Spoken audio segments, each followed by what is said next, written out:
एक छोटे से गांव में जो जंगल के किनारे बसा था, आर्व नाम का एक लड़का रहता था। आर्व अपने दयालु स्वभाव के लिए जाना जाता था, परंतु अक्सर वह अपने जीवन के उद्देश्य को लेकर उलझन में रहता था। एक दिन जंगल में भटकते हुए आर्व को एक प्राचीन गुफा दिखी। उस गुफा की रहस्यमयी आभा से आकर्षित होकर वह अंदर चला गया। गुफा के अंदर उसने एक पुराना धूल से ढका हुआ धनुष देखा। उस धनुष पर जटिल नक्काशी थी, जो उसे भगवान राम के प्रसिद्ध धनुष कोदन की याद दिला रही थी। जैसे ही आर्व ने उस धनुष को छुआ, वह हल्के से चमकने लगा और गुफा में एक दिव्य आवाज गूंज उठी। केवल वह व्यक्ति जो शुद्ध हृदय और धर्म के प्रति समर्पण रखता है, इस धनुष को उठा सकता है, वह आवाज बोली। आर्व झिझक गया। वह हमेशा भगवान राम की धर्मनिष्ठा और साहस की प्रशंसा करता था, लेकिन उसे संदेह था कि क्या वह इस योग्य है। साहस जुटाते हुए उसने धनुष को उठाया। उसके आश्चर्य के लिए धनुष उसके हाथों में हल्का महसूस हुआ।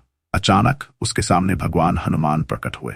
अपने विशाल और शक्तिशाली स्वरूप में हनुमान ने मुस्कुराते हुए कहा, यह धनुष भगवान राम की यात्रा का प्रतीक है। इसमें उनके समर्पण, साहस और धर्म का सार है।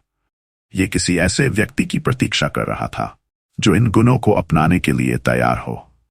आर्व अभी भी आश्चर्य में बोला, पर मैं क्यों?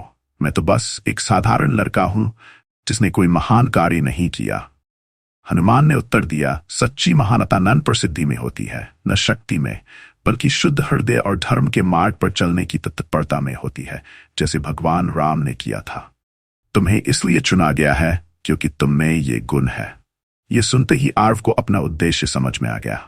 उसे भी भगवान राम की तरह धर्म के मार्ग पर चलना था।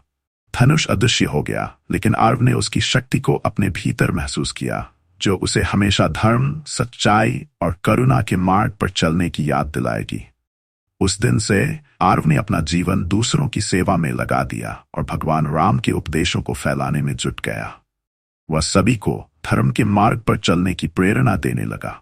ये कहानी दर्शाती है कि भगवान राम के शाश्वत गुण आज भी किस प्रकार लोगों को जीवन के विभिन्न मोड़ों पर प्रेरित कर सकते हैं, भले ही वह किसी भी रूप में आए।